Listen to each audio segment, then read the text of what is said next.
To our top story now, and hundreds of people wrongly convicted in the Horizon scandal are to be exonerated under laws set to come into effect by the end of July, with the government saying the possible exoneration of some guilty people is a price worth paying. But in a newly published letter sent last month, the Post Office Chief Executive Nick Reed told the Justice Secretary it stands by 369 convictions of Post Office operators and would oppose attempts to overturn them.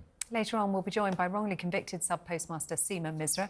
And joining us now is former Labour advisor Paul Richards. Paul, morning to you. Morning. It has been an absolutely horrific story. The accounts that we've heard from the wrongly convicted sub-postmasters, that their lives totally destroyed by this. It has been extremely damaging for the government, it has been damaging for the Post Office, it's been damaging for Fujitsu.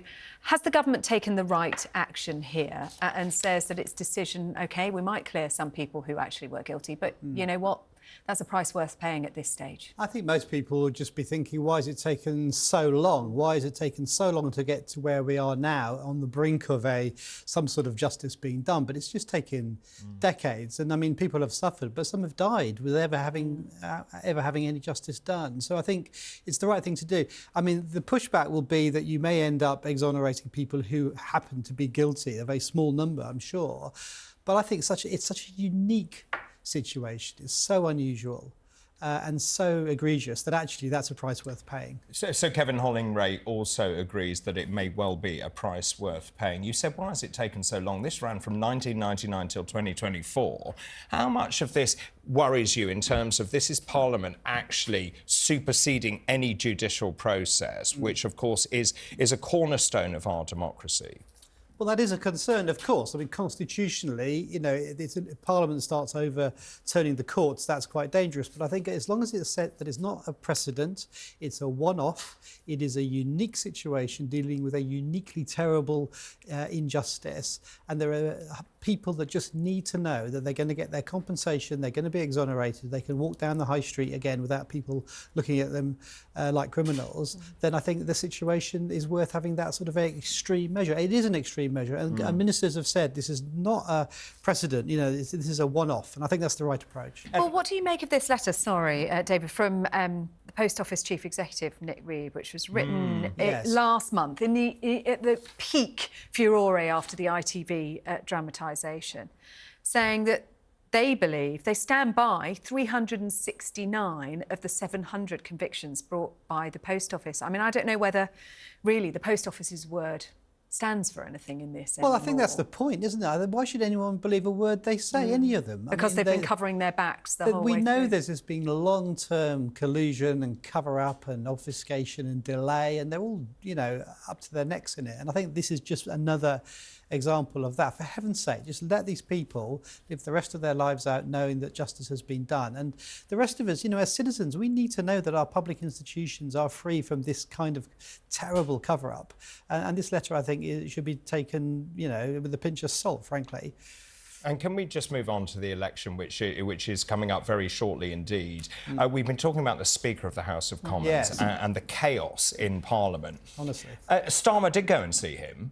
He said he had a robust chat and wanted to make sure the widest views possible were sounded out. But I wonder how much pressure was put on Hoyle. 67 letters of no confidence have now gone in. How much of this is electioneering? Because actually, if Labour hadn't proposed its own amendment, then Labour would have been in trouble because it would have had to vote on the SNP's amendment, and Starmer knew that would have been electorally very difficult for him. Well, the people I blame for this is the SNP, because, I mean, they have created this bear trap with this amendment they put down. Don't forget, this is an opposition day debate. They could have chosen any topic at all, you know, relating to the people of Scotland, the NHS perhaps, or schools, or potholes. They decided to do Gaza because they knew it would be divisive. And I'm afraid to say it's got nothing at all to do with the ceasefire. It's all to do with the SNP's positioning against Labour. Well, it's all to do with politics, isn't it, really? It is all to do with politics. I mean, for Sir Keir Starmer, certainly wanting to avoid a humiliating humiliating defeat in the Commons in the election Well, that's year. fair, but it wasn't a vote that would lead to any action. It wasn't a mandate on the UK government to do or not do anything. It was just a talking shop.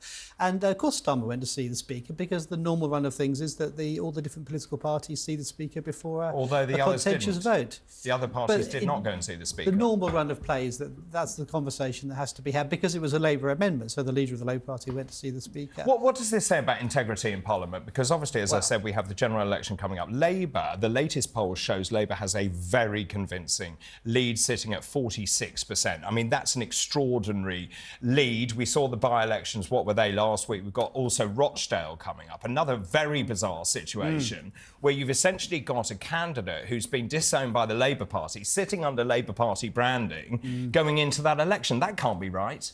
No, it's an absolute shambles. And when the fact there are 3 ex-Labour members in that election, if you include Galloway and Simon Danchuk as well as Azhar Ali, I mean, what a nonsense. It's a terrible mess, that particular election. The other election's a bit more hopeful. I always counsel, though, these big opinion leads, they do melt away. And I can see that halving before an election. And it depends when the election comes, but the longer it goes on, probably it will melt away to about half where it is now. So let's not get too excited. Big mountain to climb, no complacency. And what are the landmines that Starmer needs to avoid? Well, I think if the economy sort of gets a sense that it's picking up a bit, people have a good summer, and there's a sense of that. If Labour the price caps come down, it could, this sort of soften the blow a little bit of the cost of living crisis, and maybe even splits in the Labour Party if Labour takes its eye off the ball. And starts to look like a divided party, which is what the SNP motion was all about, of course. That could put people off. So, of course, there are a number of landmines in the way. It's certainly not a done deal. People are looking at Labour afresh, but I don't think they've sealed the deal. I think what's clear this week is there's a very febrile atmosphere. And in this election year, it's already ugly and it's going to get even uglier, isn't it? Buckle up, everybody. And thank you very much indeed, Paul Richards, former Labour advisor.